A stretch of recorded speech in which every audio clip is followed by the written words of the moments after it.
Labas. Vienas iš labai svarbių klausimų, kuris jau ne pirmą kartą yra užduodamas ir gal kai kurie žmonės labai nori užduoti, kiti bijo, bet jį reikia paliesti. Ar baimė yra nuodėmė? Toks klausimas iškyla tikinčiam žmogui. Tikrai ir jis yra labai geras klausimas. Pasidalinsiu savo įžvalgą, savo patirtimi, savo matymu, savo tikėjimu. Baimė nėra nuodėmė. Baimė yra tai, kas mus skiria nuo Dievo.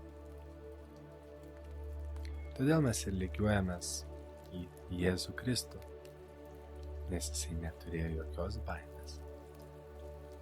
Jam atėjo baimės, nes jis rinkosi meilę, Dievą.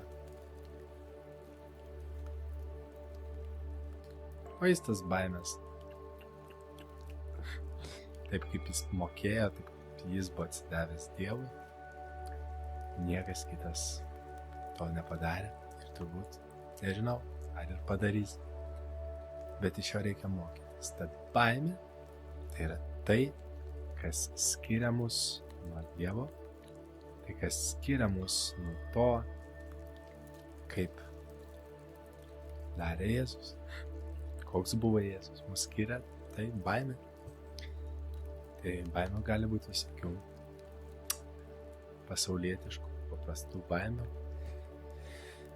Baimė didžiausia yra būti savimi, mylėti save, priimti save tokį, koks esi. Tai yra viena didžiausių baimių. Baimė, kas skiria nuo Dievo. Tai palinkėjimas. Jei jauti ir žinai, tai yra meilė.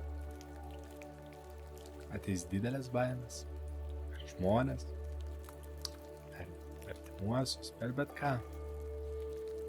Bet Dievas visada bus, meilė visada sups ir palaikys. Tačiau sprendimą turėsi priimti tu. Ar renkiesi Dievą, ar renkiesi būti baimėje.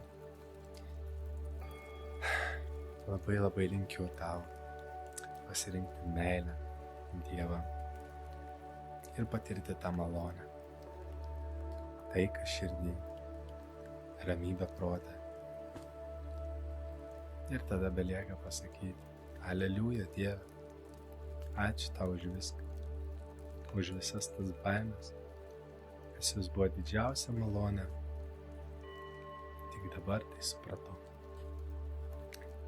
Sėkmės su Dievu, su meile.